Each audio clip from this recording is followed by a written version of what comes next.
பல நெடுங்காலமாக நம் தமிழ் சமுதாயம் ருசித்து போற்றி உண்டு வந்த கனிகள்ல ரொம்ப முக்கியமானது நெல்லிக்கனி. இந்த நெல்லிக்கனியை பற்றி சங்க இலக்கியத்திலிருந்து பல தரவுகள் நிறைய மருத்துவத்திலும் இலக்கியத்திலும் நிறைய கிடைக்குது.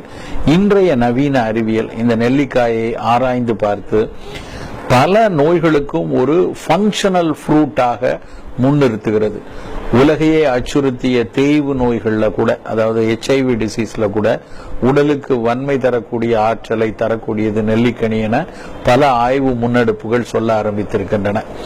உடலுக்கு நோய் எதிர்ப்பாற்றல் தருவதற்கும் சர்க்கரை நோயில் என்ன பானம் குடிக்கலாம், என்ன சாறு அருந்தலாம் என்று திணறிக் கொண்டிருக்கிற பொழுது நெல்லிக்காய் சாறு தாகத்தையும் தணித்து உடலுக்கு வன்மையும் கொடுத்து சர்க்கரையை கட்டுப்பாட்டில் வைத்திருப்பதற்கும் உதவக்கூடிய ஒரு கனி.